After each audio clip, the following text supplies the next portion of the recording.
Hey guys, welcome back to Unpacking Ideas, and thanks for tuning in if you're new here. Today we're looking at Dante's Inferno by Dante Alighieri. Helping me unpack this book today was Phil Kobosov. We talked about a ton of stuff. We talked about the geography of Dante's hell, the story of Satan's fall, the 9 circles of hell, why fraud is considered the worst sin for Dante, the significance of Beatrice, the connection between love of woman and love of God, the influence of Virgil and the Aeneid, Dante's treatment of pagan authors in hell, the 3 types of interpretations of Dante, the literal, the allegorical, and the analogical. And then towards the end, we looked at a few key sections of the Inferno. We obviously didn't have time to go through every circle of hell, but we tried to cover the big ones. I thought this conversation was great. I learned a ton. Phil is such a careful, systematic thinker, and he's gone through this several times on his own and with different reading groups. So he was just such a great guest to have, and I hope you guys get as much value out of it as I did. So here it is, my conversation with Phil on Dante's Inferno.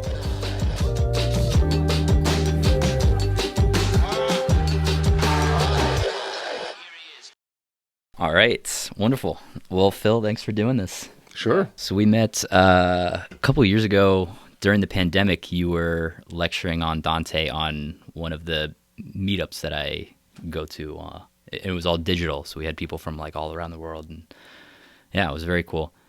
So what has your experience been with Dante? You've read this a few times now. Yeah. So I guess my first encounter with Dante was during my undergrad years at Columbia. They have this really great course called Lit Hum, and they go through all the different great works of literature in the Western canon. And of course, the Commedia happens to be right there at the top of the list. So that was my first time when I seriously went through Dante, and it enchanted me, to be honest. I was quite taken with it, I thought. And we only did the Inferno. So we didn't read the, Purgatorio. We did some Paradiso, and just to kind of get some highlights, but we didn't really go through all of it. They just left you in hell. Yeah, pretty much. Yeah, exactly, yes. But it was enough to get me interested. And so afterwards, I took an opportunity to get into it again. So I lead a book club in the city here. It's called the New York City Mythology Club. Cool. And we typically do Greek mythology, Roman mythology, just about kind of things that are around that subject. But we decided to diverge a little bit and do Dante. And the reason we decided to do Dante was because of so many references, allusions, context. Dante is permeated with classical references. And so it seemed like it would be apropos to do that in the context of the Greek mythology group. So we did that for 3 years. We went through Inferno, Purgatorio, and Paradiso very meticulously, very methodically, took our time, and that was an amazing journey. So right there with Dante, we went through, started in the woods and went all the way to hell and up through the Mount of Purgatorio, and then on the cosmic journey to see God. And that was an amazing experience. And then about a year ago, I finally decided to go to Florence. I wanted to kind of round it all out with an actual experience of Dante's city of birth, Firenze, and it was an amazing time. I got to see the place where he was born, where he lived, where he met Beatrice, the church that they probably went to together and where they could see each other. Very cool. I heard that there's a guy who will he's paid to basically stand outside of Dante's home, and he can recite any of the, any canto by heart. Was that guy there? I didn't see him. Okay. No, I was listening to this podcast. It was actually a podcast about memory, and this guy had memorized most of the Commedia, and the host was asking him if there's anybody who's memorized the entire Commedia, and he said there's like 1 or 2 people in the world, and one person, it's like his full-time job to just hang out in front of Dante's house as kind of like a a tourist experience, and he can recite any of the cantos. So Yeah, I was just curious. I believe it. I I have not seen that person there. Yeah. The Dante's house is now, of course, a museum. Yeah. No, I didn't see anybody there. But it's definitely a place that's very memorable to people and to people that live there. Cool. Well, and then I guess up front too, maybe we can get into a little bit of Dante's bio and how this piece came to be, and Sure. some of the influences for the piece. Sure. So Dante is born in 1265 in Florence. His father, we don't know much about him, but he probably was in finance, maybe a money lender actually. Again, when I was in Florence last year, one of the things that struck me is how small everything was. So basically, the house that he lived in and the house that Beatrice lived in, which is now a hotel, they're literally 2 minutes away from each other. So you knew everybody. I mean, guess that's the main point, is like everybody knew everybody. This was, I mean, we call it a city, but it was almost like a large village by today's standards. So everybody knew everybody. And Dante, as he was growing up, one of the things that happened was his mother passed away when he was maybe like 8 years old or something like that. When he is 9, this is the time when he sees Beatrice for the first time, and it permanently has a permanent impression on him of amazing proportions or impact on him. Right, he never recovers from that. True romantic. I mean, and this goes back to this idea of intensity of feelings, right? Yeah. I mean, we don't do that today. Like we might be infatuated with a girl or whatever, but it's not going to like alter our life's course. Yeah. But for him, it did, and he has such he's so impressionable and so sensitive, and is so affected by this experience that he tucks it away. And when he becomes an adult and finds himself as a gifted poet, he starts writing his first well-known work, which is La Vita Nuova. And La Vita Nuova essentially describes his experience with Beatrice from that earliest time when he sees her. She is 9, he's a little almost 10, and then he gets married, she gets married, so they follow different trajectories in life, but he never forgets her and never recovers from that. And then she passes away, she dies at a very early age, and that further kind of stamps it, because now she is this ideal woman who is never going to get old, immortalized, right? And that's it. And Dante struggles because he's a human being, and he develops affections for other women. Yeah. But then he feels bad about it, and he feels he's betraying his true love.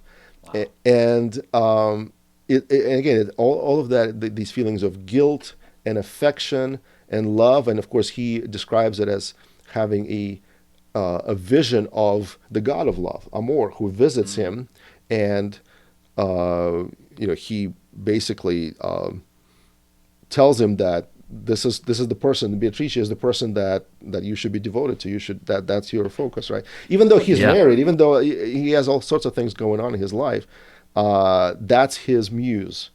And La Vita Nuova is a great work, but it kind of leaves you hanging, because he says at the end there that, okay, I've written this, but I need more.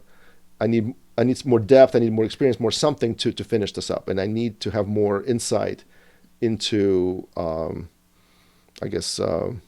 myself and understanding of what is going on. So I'm not going to write again until I have that.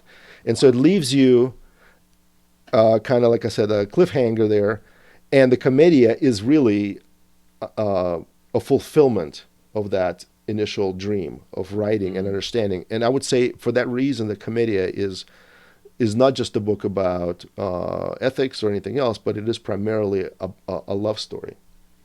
A love story that is diverted into this religious, ethical, philosophical channel, but it is a love story. That's so interesting to me. I didn't know the full backstory with Beatrice. but it sounds to me like he's kind of taking this love for this woman and kind of turning it into this devotional love to God by the time we get to the Commedia, because Beatrice is a prominent figure in the Commedia. Absolutely. And I don't want to speculate too much here, but it seems like she plays a much more kind of religious figure than just kind of representing the love between man and woman. Absolutely. He sees her as this ideal of a woman, and the feelings that he has for her, he realizes that that's the same feelings that he should have towards God and the divine, and the ideal of beauty, and this is very classical, by the way. This harkens back to the Platonic ideals of beatific vision, right? So in Symposium, Plato talks about how love really is a picture, and if you follow it logically, first you have a love for a woman, then you realize that it's not just it's not about this particular woman. It's just something in general, that an ideal that you have, and then if you follow it along and kind of do the extrapolation, you end up at something that deserves your total love and that is totally beautiful. So the picture of beauty, what is beauty? And to him, it's a reflection of something deeper, some deeper metaphysical reality. And of course, the idea of forms and ideas, that's all part and parcel of that. Right. I like that link. That makes a lot of sense. Yeah, and it seems to me too that Beatrice definitely plays a role similar to like a Virgin Mary in the Commedia, in terms of being that guide. I almost think of there were scenes in I think it's the second canto where Dante is starting to descend into hell and he gets scared, and Beatrice kind of comes down and kind of reassures him a little bit. It reminded me a little bit of like in Lord of the Rings when Frodo is scared and the Lady of the Wood kind of comes to him and is just like, in a time of darkness, like I will be the light there. That's kind of a more modern take on this idea, but there seemed to be that similar kind of yeah, she's definitely what you might call a salvific figure, a savior of sorts. So, and yes, she's seen as, of course, the one that summons Virgil, our other guide. Yeah, we should definitely talk about Virgil. Definitely should talk about Virgil. Yeah. But she is the one that summons Virgil to go rescue Dante. Right? Dante's in the woods. He's lost, both physically and metaphorically, in every other way, and he needs help, and so she's the one that dispatches the help. Yes, she's the dispatcher. Well, let's do this. Let's kind of talk about this first canto, because we've been kind of circling around it, and I think through talking about it, we're going to get into Virgil, because he enters here as well. Sure, let's do it. So I'm just going to read how the Commedia starts. Quote, "Midway in our life's journey, I went astray from the straight road and woke to find myself alone in a dark wood. How shall I say? What wood that was, I never saw so drear, so rank, so arduous a wilderness. Its very memory gives a shape of fear. Death could scarce be more bitter than that place, but since it came to good, I will recount all that I found revealed there by God's grace. How I came to it I cannot rightly say, so drugged and loose with sleep had I become when I first wandered there from the true way." And maybe we can stop there and kind of unpack those opening lines. Sure, absolutely. So right away, if I'm looking at this, I have the parallel translation, the English and the Italian. Right away, you can see certain things right there in the Italian version, the rhyme. So the rhyme scheme is basically every other line rhymes. So you have A, B, A, and then C, then C, D, C, and so on. The other part, of course, is the initial setup, right? The place where Dante finds himself, and right there we see a beautiful metaphor, right? Dark wood, where you can't see your way. You don't know how you got there. You don't know how to get out of there. And it's a metaphor for, I guess you can call it a midlife crisis, or you can call it just a crisis in terms of understanding what life is all about and how to get out of a dark place in your life. Yeah, being lost. Being lost. Yeah, exactly. That's the metaphor. I want to say a couple of things here. So we talk about a lot of intellectual sort of analysis of this and so on, but really, a huge part of this is just enjoyment. The Commedia has, regardless of which translation you use, it has the quality that is hard to surpass. And why is that? Well, part of that is due to Dante's amazing use of language, which even in translation you see some of that, and partly because of all the different literary devices that he uses. So this text is so rich. Right there from the beginning, you already see some aspects of that. I want to point out something that you might miss when you read in translation. So where it talks about the savage forest, or whichever way it's translated for you. In Italian, it's selva selvaggia. So selva is the Italian for forest, and selvaggia is like dense or harsh. And this idea of repeating a word that is almost the same to emphasize a particular point, selva selvaggia, forest that's deep and dark, or a savage forest, right? That's called alliteration. So this is an example right here, just a few verses into the work. We already see some of these literary devices being used. Yeah. No, I mean, I'm glad you brought that up, because I'm definitely somebody who's guilty of, just looking at this piece more intellectually and kind of neglecting some of the literary aspects of it. But it's definitely important. I mean, it is a epic poem after all. It is. It's beautiful. Well, so maybe we can talk a little bit more about the Canto 1. Sure.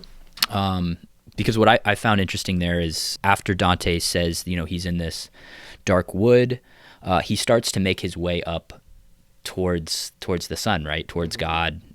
And he's immediately pushed back by these three beasts. Right. And the way I've heard the kind of more simple analysis is the she-wolf represents the sin of incontinence, the lion represents the sin of violence, and the leopard represents the sins of fraud, which kind of make up these three main types of sins that we see in Inferno. Right. So, I mean, could we say the symbolism there is that he is unable to go directly towards God because he still has not really dealt with these three sins within himself? I think that's very good analysis. That's fair. So you can't go directly to the sun. You need to go the other way. You need to go through kind of the negative examples and the purification of purgatory, and then you can ascend. Right. So that's the. I think that's a good interpretation of that. Cool. And then Virgil comes online here, and maybe we can talk a little bit about him. Yeah. So let's talk about Virgil a little bit. Yeah. So Virgil is our guide, Dante's guide, through 2/3 of the Commedia, right? So through Inferno and through Purgatory, and really at the end of Purgatory is when he leaves, and Beatrice takes over. She is the guide in heaven, the heavenly guide. Yeah. So she takes over from Virgil, but of course Virgil is super important, and Dante besides the fact that he is there, Dante has a particular relationship with him, a very cordial, warm. He sees him as his father. He calls him his father. He calls him his teacher. He calls him his master. So he has this amazing respect and affection for Virgil. And of course, he picks him as his guide. He could have picked some other figure from antiquity, but he picks Virgil. So why does he do that? Well, there's several reasons. One is the Aeneid was probably the most complete work of literature, work of poetry, and of this quality that was available to Dante, right? So again, a lot of the classical works were not yet available in Europe. They have not made their way through various channels to Europe yet. So what Dante has available to him, among other things, is the Aeneid. And the Aeneid is the pinnacle, you can say, of Latin literature. right? It's so beautiful. It has so many similes. It has so many literary devices, and it's poetry at its best. And so Dante is hugely influenced by the work, the Aeneid, as a work of art. But more importantly, perhaps, the Aeneid itself has a very similar journey, the underworld journey, right? Right there in the middle, Aeneas goes down to the underworld to see what will happen to him and the empire he's going to found, and also to see his father, and to, I guess, to see what's down below. Yeah. So this whole theme of underworld journeys and the geography of the underworld, Dante, in some ways, he borrows it, but I want to say he validates it. He doesn't just borrow it; he validates the picture that Virgil presents. Now, Virgil, I mean, we're not going to go into too much depth here. Could I ask? Yeah, sure. Is it the idea too that Virgil, because he wrote the Aeneid, and in the Aeneid, the main protagonist goes through hell. The idea is like Virgil's kind of already gone through this terrain, therefore would be maybe a good guide to have. Yeah, that's also a good possibility, especially since Virgil intimates that he has done this before. Yeah. To Dante, You want he a says, guide who's knows the terrain. he has done this before. He was summoned before, so it's not the first time that he serves as a guide. Absolutely, but the other reason, like I said, Virgil gives us a really good literary depiction of the classical hell. And not just hell, but the Elysian fields, which is their version of heaven. So he gives us a good picture of the afterlife and kind of the geography there, and not just something that is abstract, but something that has, again, rivers, gorges, plains, and so on. And Dante, I don't want to say borrows it, I want to say validates it, because he takes those things to be at face value, to be true in some way. And this idea of validating classical authors is part of the synthesis. So in Dante, right in the beginning of Christianity, there was this kind of schism between two different schools of thought. One was, what do we do with the pagan authors that came before the Bible or the New Testament? Do we throw them out under the bus, or because they were all pagan and non-Christian, or do we somehow reuse them, if you will? And the second viewpoint won, thankfully in Western Europe, or in Europe at that point, and in, I guess it was Palestine and Roman Empire at that point, but it won because of St. Augustine. St. Augustine, who himself was classically trained, he realized that there's a lot of value in classical writers. And so Dante follows that train of thought, that tradition, and he essentially says that, look, even though these people were not Christian, they were born before Christ, God used them in some way to express certain truths. And so what we should do, instead of, we should bring them into the canon, if you will. We should bring them as part of our resources that help us on our pathway to the heavenly city.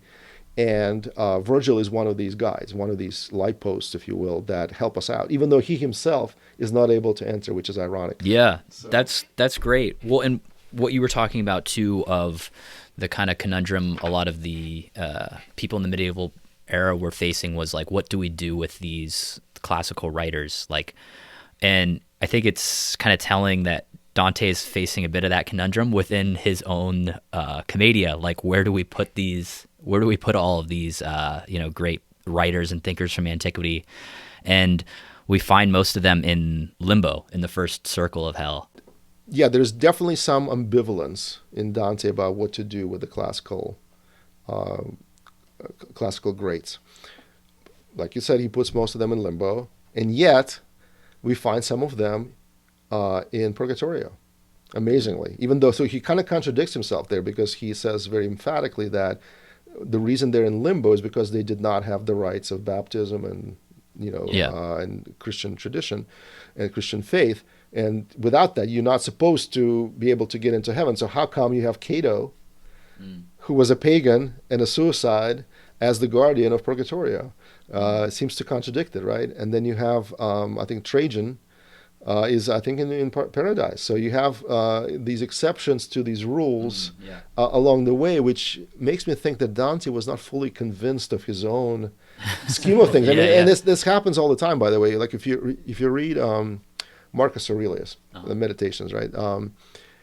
A lot of times he's talking to himself. He's like preaching to himself, telling him, this is how I should behave. This is how things are. But then as you read it, there's certain things that kind of fall through the cracks. You realize he's not 100% on board with what he's saying. He's trying to convince himself, but he's not fully convinced. And that's how I feel a lot of times when I read Dante, because I feel like he's trying to convince himself. He's preaching to himself as much as he is to us, but he's not fully convinced, because you have these sort of inconsistencies and things are sort of like, the cracks in this beautiful, beautiful edifice that he's building up. So this is why it's such a great work. You're kind of seeing the dilemma. Where he gets I mean, he's struggling. That's a good point, that he's kind of himself not absolutely certain what to do about this problem. But we see a lot of them in Limbo, and yes, the punishment is just this kind of untormented sadness. And actually, to me, reading Limbo, I mean, like, didn't sound that bad. I mean, you're kind of on this like green prairie or green valley with a bunch of philosophers. I guess the only kind of downside is there's no hope, right? There's no hope of ever seeing God. I think that's a good point. For us, it seems like, well, what's the big deal, right? Just you're comfortable.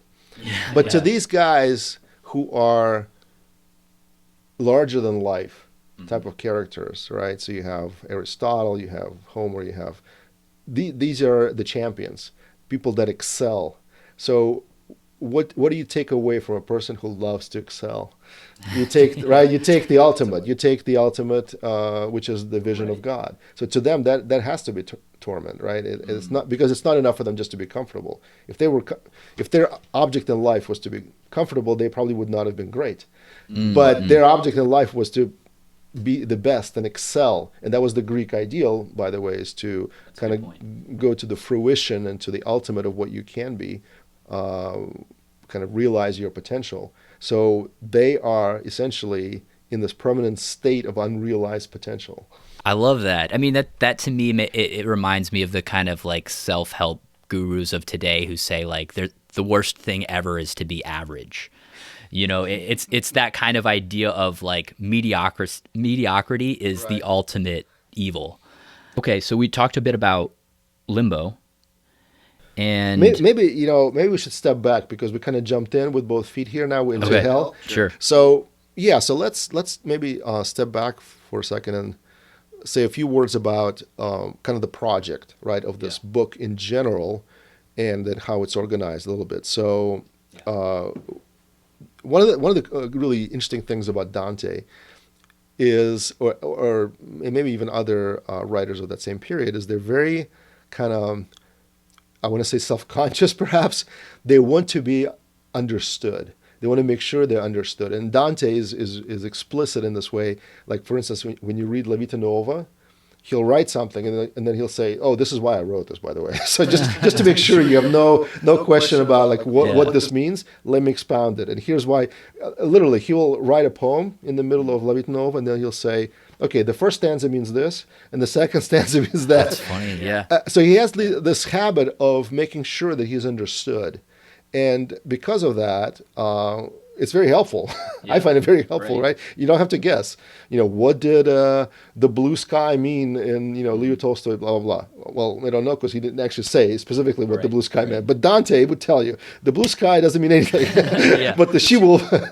So we actually have, amazingly, a letter that Dante wrote to one of his patrons, Congrande della Scala. This was at the time, Congrande della Scala, by the way, gave him refuge in Verona during his exile, and so they developed a good relationship. And so Dante essentially devoted the work to him, to Congrande della Scala, and he sent him a copy of Commedia after it was finished.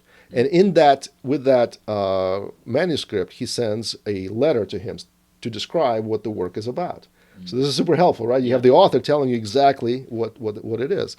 And in that letter, he basically says that the work is polysemous, so it has multiple meanings, and it has a literal meaning, which is souls after death, their state after death. Okay, that's the literal, so that's the first level. Then he says the second meaning is allegorical.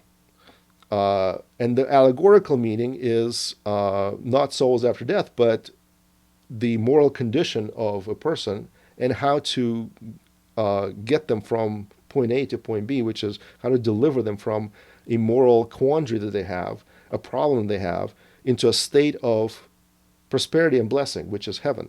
So that's the allegorical. And then you have the kind of the anagogical, which is the final meaning, which is kind of the this whole idea of God's plan and the scheme of things in general, of blessedness and vice and sort of degeneration. Yeah. And so that's the three levels, at least three levels that he's dealing with. And he's actually comparing interpretation of Scripture to the interpretation of his Commedia, which raised some eyebrows because people were saying, wait, are you putting yourself on the same level of importance as the Bible? So you're so important that you're going to have like three levels of interpretation? Right. But he said yes. And he actually used a passage in the Bible, Exodus, as to illustrate exactly the same three levels of literal, allegorical, and kind of the anagogical, or what he calls the final eternal meaning.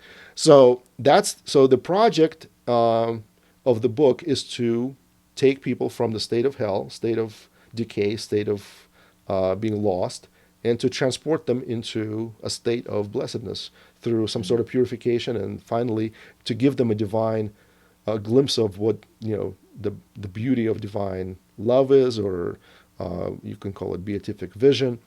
That's the project. So And to take himself through that, right? he uses himself as an example, but the idea is it's a general kind of work that is didactic, excuse me, in nature, because it is meant to help us orient ourselves in life and to follow the right path. Just like he is orienting himself in the dark wood, he's trying to figure out, which way do I go? How do I proceed? I'm lost. I'm scared. I'm unsure about what to do next. So that's the project. And then the work is divided into three sections, right? The Inferno, the Purgatorio, and the Paradiso. All of which, of course, is meant to be one book. It's not really like a lot of times you see it's sold separately, like you'll see just Inferno. But of course, that's kind of ludicrous because the whole point is to get you out of hell, not to leave you in hell. Yeah. And so it's kind of unfair if you just give somebody Inferno. Now, Inferno is the most kind of titillating and the most exciting place because you have all the kind of torments and things like that are, it could make a good movie, Inferno.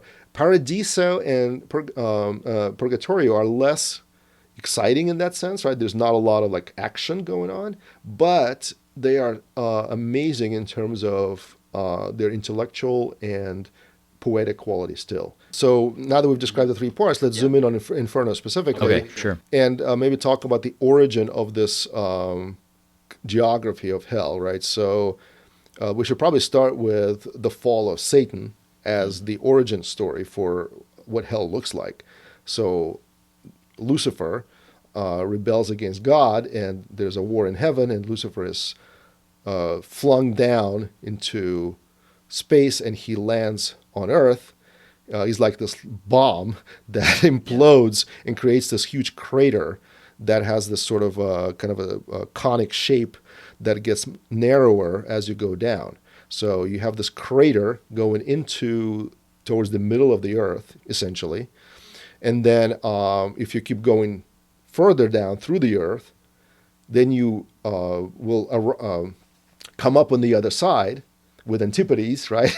People that walk with their heads down, Antipodes, and there you have the other all of that Earth that got displaced, right? When Satan kind of imploded, where did that Earth go? Well, it went to the other side and formed a mount on the other side of the Earth, like where Australia is, basically, I guess. And that's purgatory. And that's the Mount of Purgatory, exactly. Okay, yeah. So you have this hole on one side and a mountain on the other side. So it kind of makes sense, right? These guys are very logical. They're all these scholastic medieval philosophers. Like, okay, where did this ground go? Well, it went to the other side. So it becomes a mountain on the other side, and then so let's now focus on on the hell part, the section that Dante is descending with Virgil's guidance.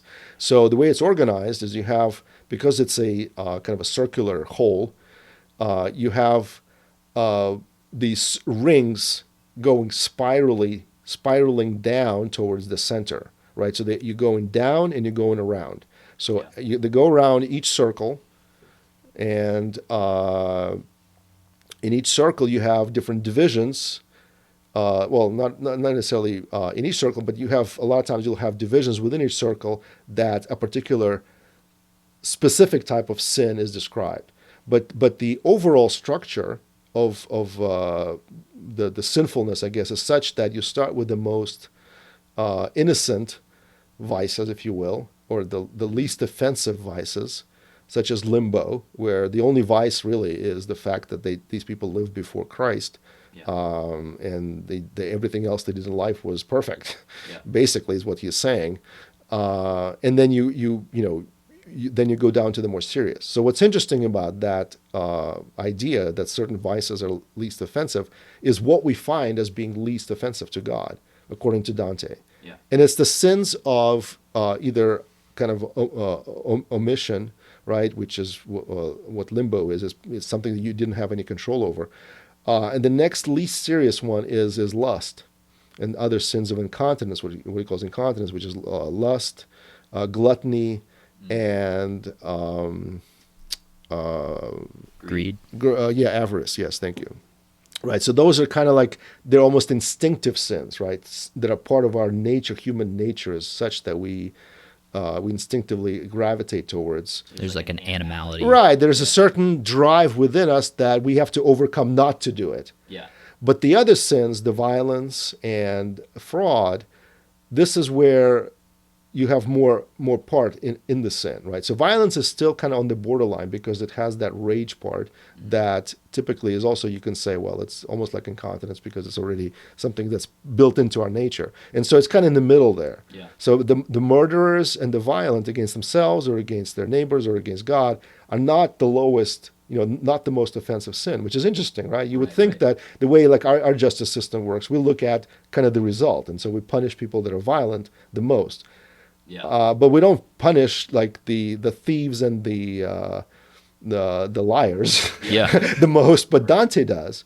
And in his mind, fraud, which occupies, I would say, easily 60% of the book, is the different descriptions of fraud, is the most serious crime. And that's very interesting because it's not how necessarily we would expect it to be, right? We would think of maybe the violent people being the most sort of despicable, but in his mind, it's fraud.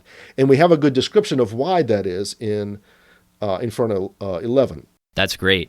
And maybe we can just linger here for a minute longer to talk about why fraud is so bad in his eyes. There's in the introduction to the translation I read by John Ciardi, he says, quote, "Sins of fraud are worse than the sins of bestiality because they involve the perversion of the higher gift of intellect. A beast, that is to say, can murder, but only a rational being, by perverting the gift of rationality, can commit a fraudulent act." And I thought that was interesting. It's kind of like you're using this kind of gift from God that is only kind of given to humans for ill. Yeah. Yeah, that's why it's so serious, right? So now we can now that we have the overall geography of the place, we can now jump into different cantos and see how it plays out. Now that we have kind of the overall lay of the land, you can now zoom in and we can go to, let's say, the lustful or some of the others and see how specifically that all works out. Cool. So we've gone through the gates of hell. We've gone through limbo. Maybe we can start going through some of these, deeper circles. So the next one we kind of arrive at is this sin of lust. And there's this famous story about Francesca and Paolo. Mm-hmm. You want to read a little bit of this? Sure. Well, I want to read it because this is another great example of anaphora. Starting, this is Canto 5, starting at verse 100. Love that can quickly seize the gentle heart took hold of him because of the fair body taken from me. How that was done still wounds me. Love that releases no beloved from loving took hold of me so strongly through his beauty that, as you see, has not left me yet. Love led the two of us unto one death. Cain waits for him who took our life. So you have this repetition. Love, love, in Italian, of course, amor, amor, amor. Yeah. So beautifully done. And this is, of course, Francesca describing her story with her falling in love with Paolo, who is her husband's brother. Scandalous. Very scandalous, yes, but also probably not uncommon at that time. What's so interesting about the story? Well, there's several things. One is how it's presented here and how it actually happened historically. So the way it's presented here is very romantic. Here they are, Paolo and Francesca. They're reading a book together. And the book is about King Arthur, Lancelot and Guinevere. It's a romance tale, Yeah. right? So they are reading about love, and as they're reading, they're together, presumably. Well, they are together, alone. After they read a particular line, they just can't control themselves, and they start kissing, and it says very politely, "We did no more reading that day." Yeah. So it's pretty clear what's going on there. And Dante seems very sympathetic with them. I mean, he is very moved by what he sees. He is compassionate. He is commiserating with them. He's not like, "Oh, you sinners, you deserve it, burn in hell." I mean, he does act like this towards some others, though, to be fair, but not to this couple. But why does he commiserate with them? Well, obviously, he feels very strongly about the place of love as a bridge to something good. And he himself experienced all of these emotions towards Beatrice, who was another person's wife. And so there's a lot going on here that kind of motivates him to be lenient towards them, right? He places them in that first or second circle right after limbo. So they're least displeasing to God. Yes, they're moved around. Yes, they're tossed around by wind and by ups and downs, which is both punishment fits the crime, but also you get what you want. Oh, okay, yeah. It's both of those ideas together, right? So everybody gets what they want. If you want the emotional ups and downs, you want the excitement, you want this, well, you're going to be stuck in this place where you're going to be constantly on this sort of roller coaster of emotions and ups and downs. Right. So I like a lot of what you said. The idea that this punishment wasn't as far down in Dante's circles because there's still love involved. It just may be misplaced love. And then also, when you had read the passage, how each of them started with the word love. One of the lecturers I had watched, he was saying one of the reasons Dante maybe is sympathetic is because the way that Francesca is framing this whole affair is, it wasn't her fault. Like, love made me do it. And then, first she's saying, love made me do it, and then the book made us do it. There's never any kind of like personal responsibility, which is something that happens in this circle, but also we see in other circles of hell, is it's not just the sinners that have sinned, but there's also no kind of like culpability. Yeah, they're still in love. I would say right there in hell. She's saying as much. She's still wounded by their death. She still feels all the things that, like she says, love that releases no beloved from loving took hold of me so strongly that through his beauty that, as you see, it has not left me yet. So she's still feeling exactly all the same feelings for. She has the same feelings for him as she did when she was alive, which is kind of amazing, right? But at the same time, like hell is a frozen. You're frozen in time. You're like on this auto loop, right? You're always repeating the same thing. So she's getting what she wants, right? She's got the contrapasso. She's got the punishment that fits the crime, and she's got essentially what she wants. And I think the other thing we failed to mention is what happened is the husband kind of caught them cheating and killed both of them. Yes. It was a very kind of like Shawshank Redemption style murder. Oh, absolutely, yes.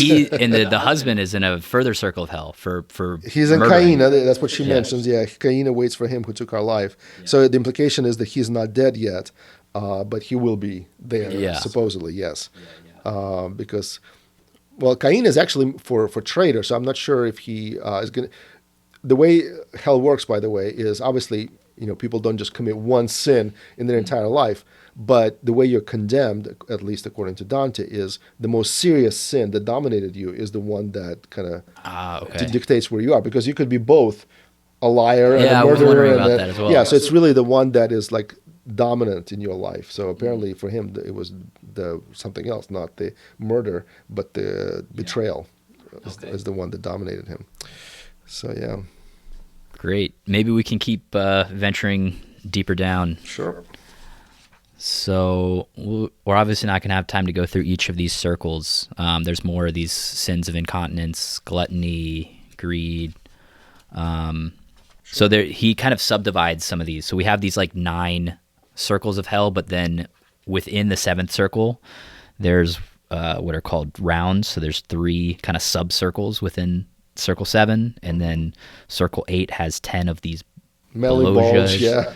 And then pouches, the 10 pouches, yeah. Yeah, and then circle 9 has 4 sub-circles. So there's he's all about regions. It's very meticulous. I mean, the whole thing is like super methodical. There's nothing is left to chance. Everything has meaning. This is again I keep coming back to the medieval mindset. It's super structured, and everything is like thought out. Yeah. Nothing is left to chance. That's probably why I like it so much. Yeah, it's super Honestly. organized. Like everything is super organized, and nothing is accidental. There are no accidents. Everything is meaningful, and so like everything is organized. Well, it is also, just while we're here, the other thing that I think so interesting about this is I'm big into like memory and like memory palaces and these different mnemonic devices that we use to memorize information. And the way that Dante's, well, his whole Commedia, but especially Hell, is organized, it works very much as its own kind of memory palace, in that he's using these, very vivid images that stick in our memory very well as kind of placing them in these concentric circles. So even if you're not kind of intentionally trying to remember, okay, what were Dante's 9 circles, just by reading it, the way the information's laid out, it very much works as its own mnemonic. I agree. Yeah. I agree. It's absolutely true. And once you develop a scheme and follow it, it does make it easier. So, for instance, there's we talked about how you have the 9 circles, and then you have different divisions within that.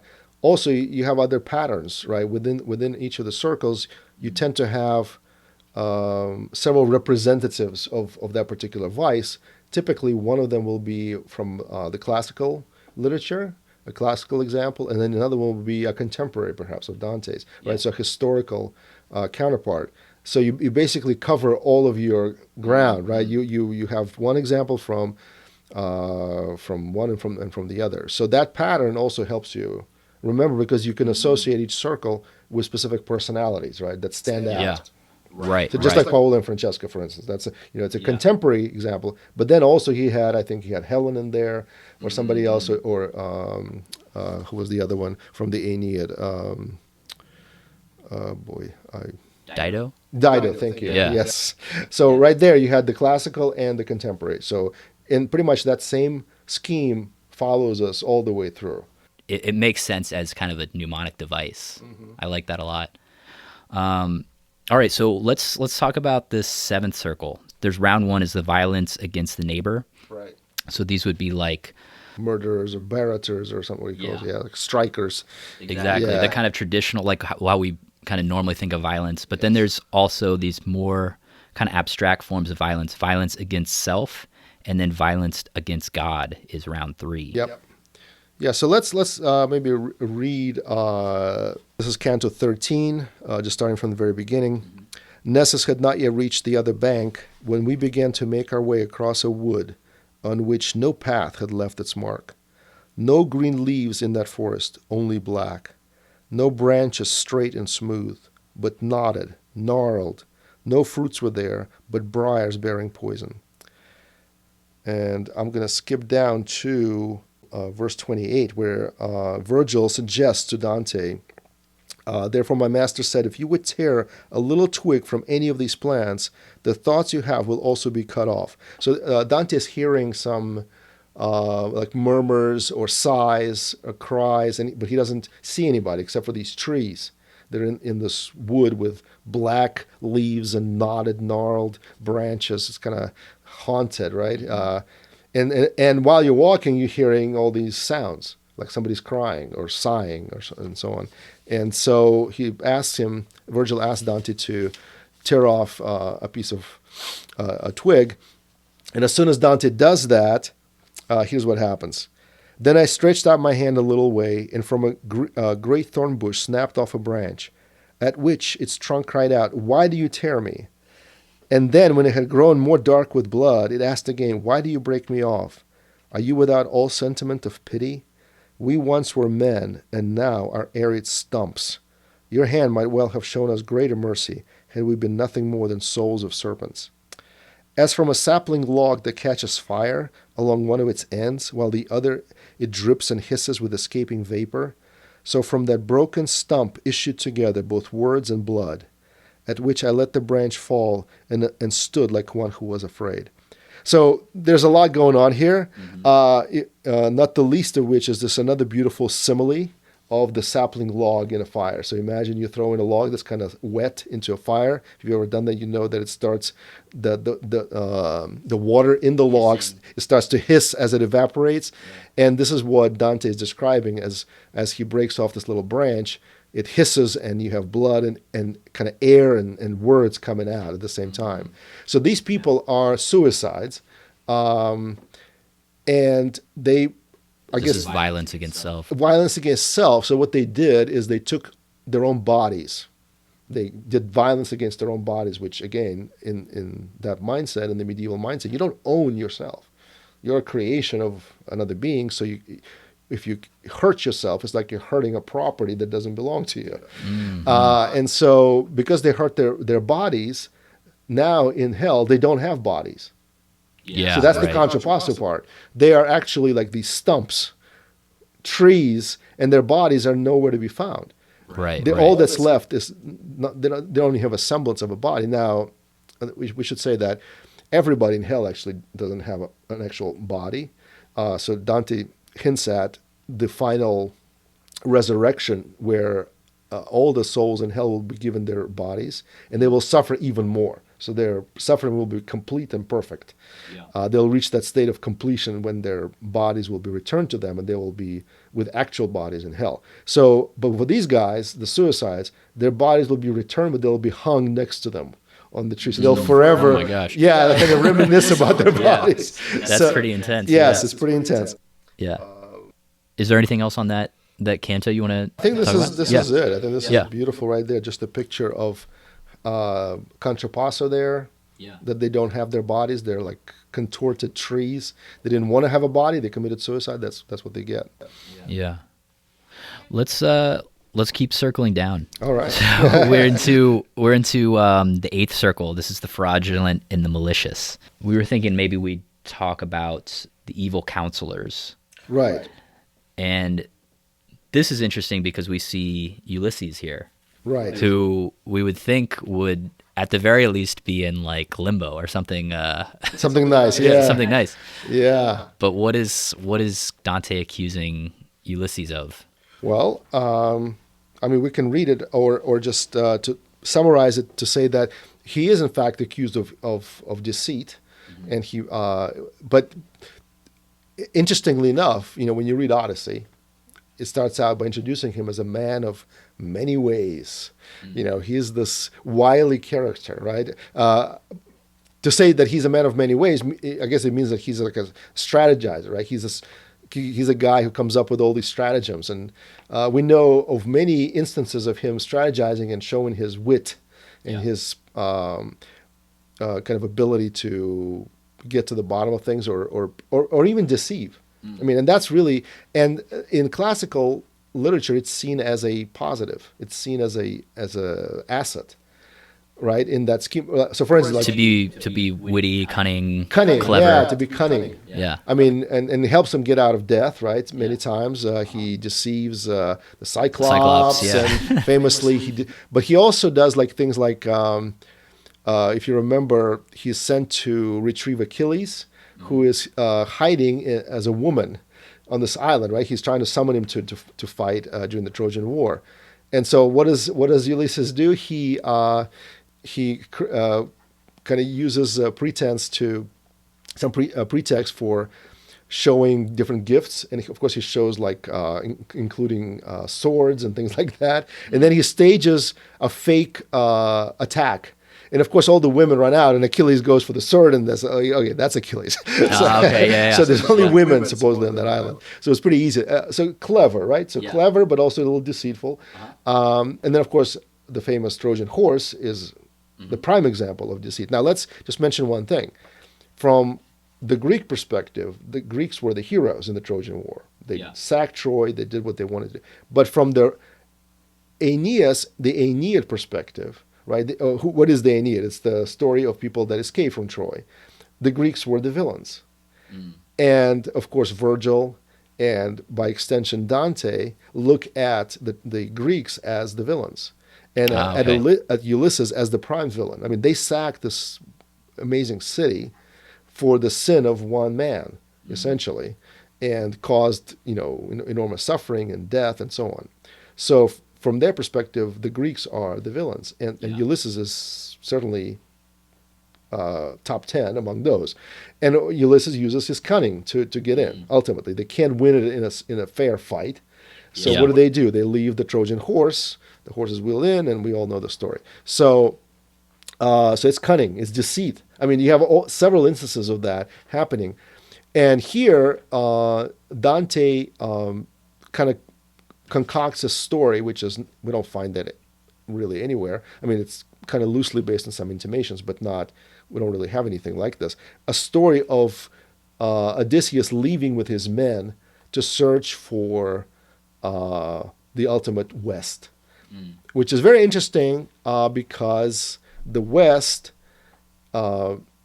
is the opposite direction, obviously, from the East. The East is the direction towards Jerusalem. The West is away from Jerusalem and everything it represents. And then also you have kind of the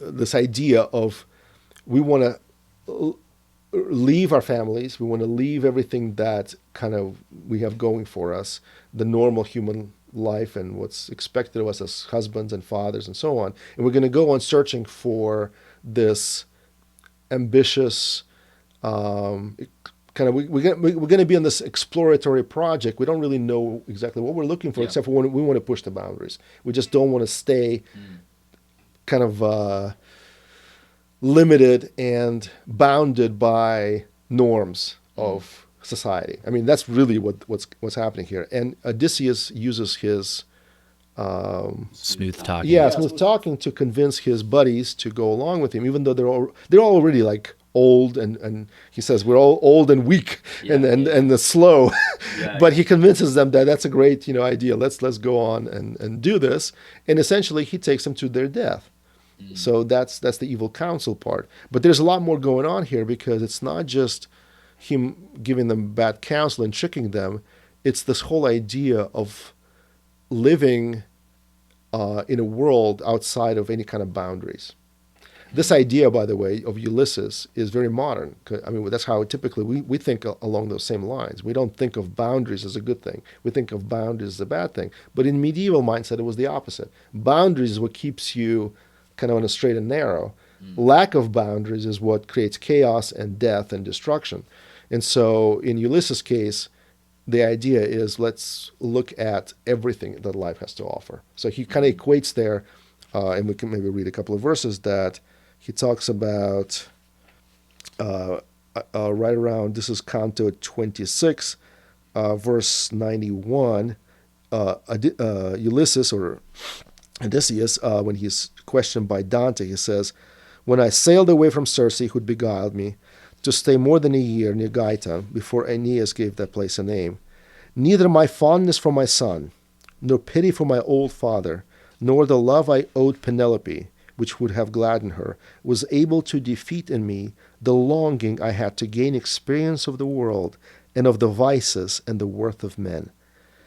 So this is very interesting. I mean, in some ways we can kind of identify with him. Ulysses is kind of the modern man who escapes, family life and all the whatever boredom of that to go out and to seek the unknown and traverse the seas and be brave and so on. Like very modern, from a modern perspective, very kind of idealistic and something that we would praiseworthy thing. But from medieval Dantean kind of philosophy, no, this is wrong because it has nothing to do with kind of the scheme of things as you're supposed to follow them. And so he goes off, they get to the ultimate west, and they start seeing a huge mountain, which is emerging from the sea. What mountain is that? That's the Mount of Purgatory. They actually make their way across the world, and they're so close in getting there.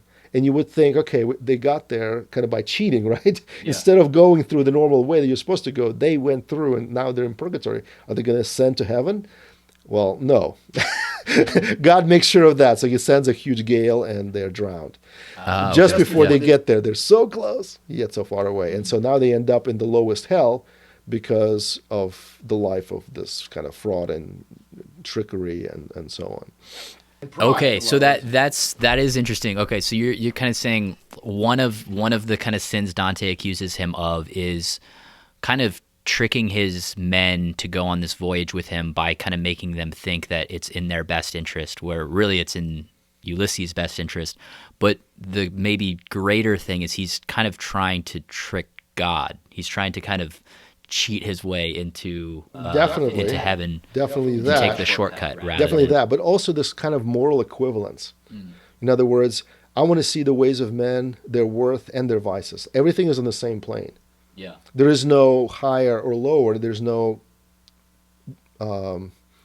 gradation of things. And again, medieval mindset and kind of the moral mindset is all about these gradations of things, like the geography of hell, right? Everything has its place. Everything is either good or bad, or is on some gradation in between. And when Ulysses says that I want to see the world, the vices, and the worth of men, he kind of puts everything on the same level playing field, saying that I just care about novelty. I don't care if it's good or bad. I just want to experience the world as it is. And that's very modern, right? Yeah. That's the way we think about life, is we want to experience kind of the ups and the downs, the good and the bad. But that's not how Dante looks at life. He looks at it from a very clear kind of moral compass, moral geography standpoint, and everything has to be according to a particular scheme. And so as soon as Ulysses doesn't fit that scheme, that's it. He is condemned. That's great. That's great. No, I'm glad you laid that out, because I definitely didn't get that from my reading, and it's very interesting. All right. Well, I say we go to the final circle. All right. So this is another circle of fraud, but this is complex fraud. This would be where there is a specific type of bond that you're breaking. So again, this is kind of subdivided into 4 circles, and the final circle is a giant lake of ice that's frozen over.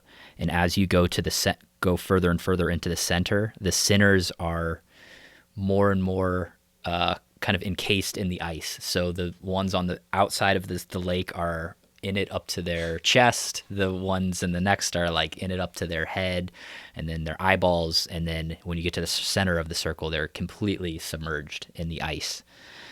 And we have betrayal of family, betrayal of country, betrayal of, what's the third one? Betrayal of...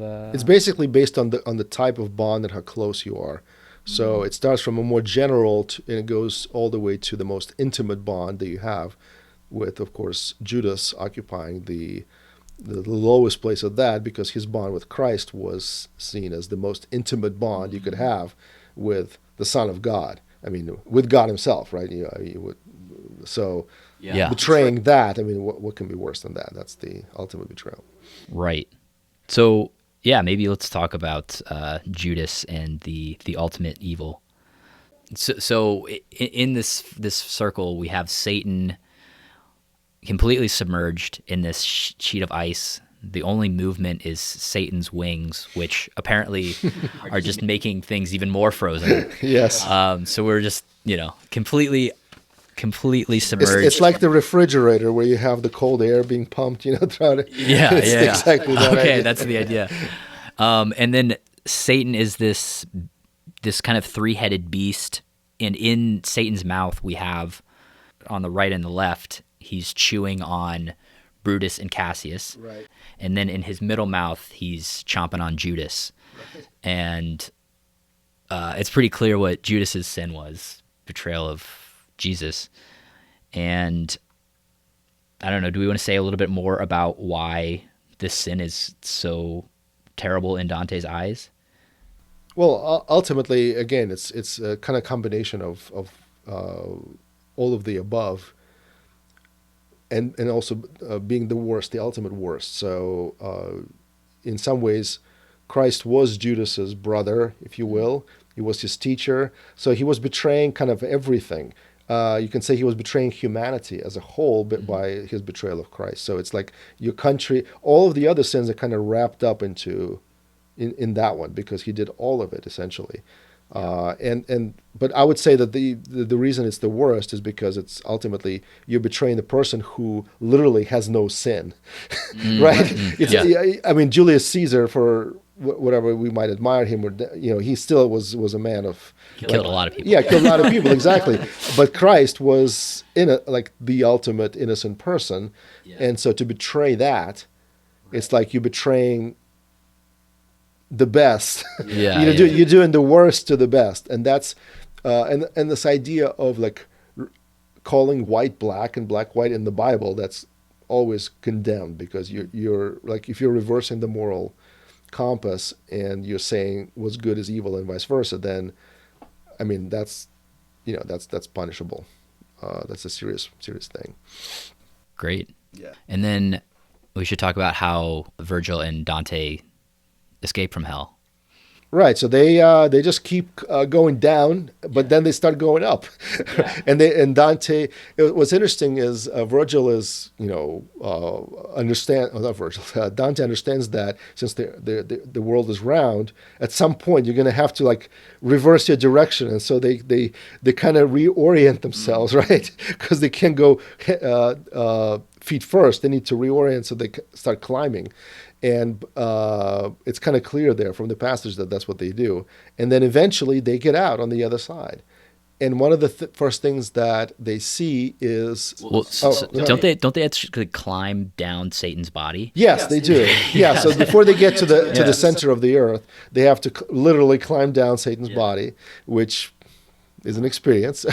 And they go kind of through a hole near his feet, right? Yep. And that's what kind of shoots them out into this stairwell leading up to the Mount of Purgatory. Yep. That's exactly right. Is there also, again, maybe this is just me reaching, is there maybe some symbolism there of kind of the only way out is through? Or I also kind of think of that, like, I think it was Churchill who said, like, when you're going through hell, just keep going. The idea that, like, Virgil and Dante, they there's no turning back once they're kind of descending through hell, and the only way kind of out is through, like literally through the deepest, darkest depths of hell. Yeah, I think that's a valid point. And again, that's kind of where we started, right?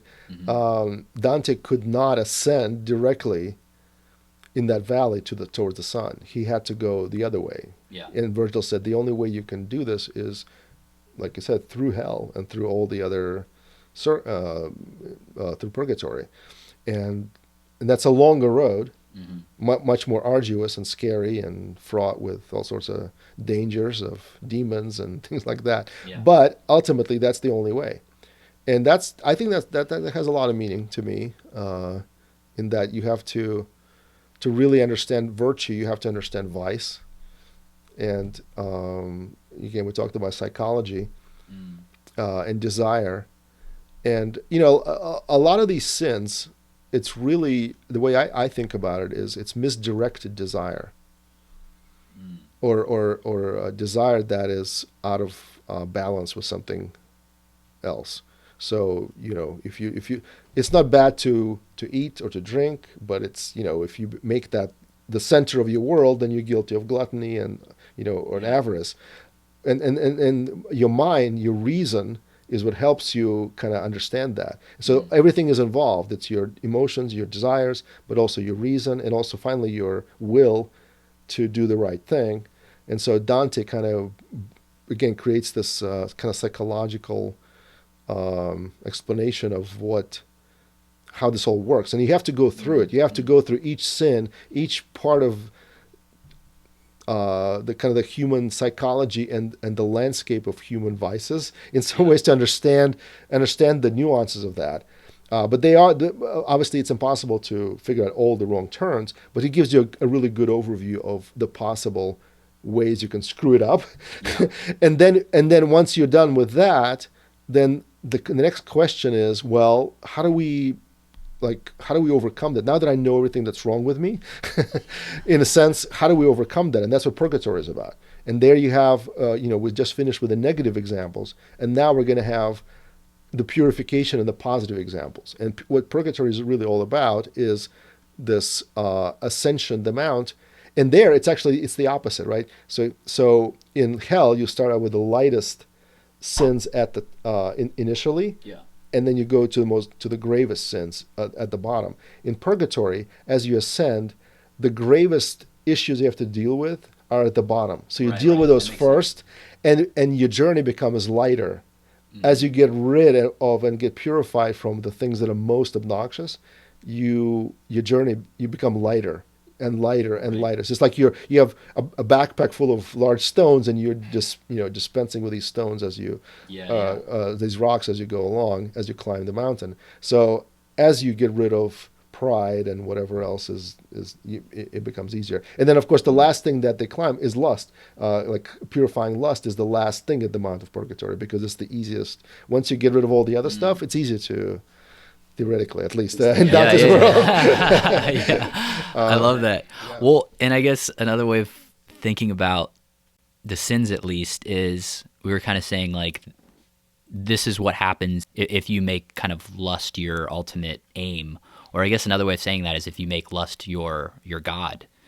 And I was trying to find the quote, but I think it was in the foreword to this John Ciardi book as well, where he's saying like, in Dante's world, no one is more harmed by the sin than the sinner himself. Another way of thinking about that is this. So we think of boundaries as things that limit us. But ironically, the way the picture almost everywhere in Inferno, it's the things that we try to pursue without limits and without bounds that end up limiting us and binding us the most. Yeah, right. Like if you pursue lust without bounds, then you'll just be constantly blown around. If you pursue, or any of them, really. Any of them. Yeah. Think of gluttony. Think of avarice. Think of even all of the like the traders and the frauds. They are all they're trapping themselves in one way or another, and really preventing themselves from achieving their human potential, which is what? Well, to Dante, it's pretty clear what is human potential. It's art. Broadly. I mean, whether it's music, whether it's poetry, whether it's craft, it's some way of producing art.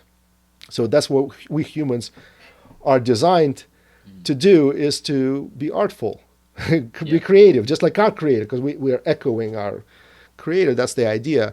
So, which is why reason, which is given to us in order to produce this art, if it's misused and misdirected to produce fraud, that's the most serious thing we can do, because we're, like you said, we're misusing the thing that sets us apart in the most kind of unnatural way, right? Where instead of pursuing what we're meant to pursue, we're using it to kind of debase ourselves. That's great. And I think, as we'll probably discover eventually, that reason has its limits for Dante, and as far as how far it can get you in the journey towards paradise. But maybe that's a good place to leave a cliffhanger. Yes, absolutely, absolutely. we can wrap it up. This was excellent. I mean, yeah, I learned a ton just from this conversation alone. Thank you so much for doing this. Sure. Thank you for inviting me, and anytime. All right.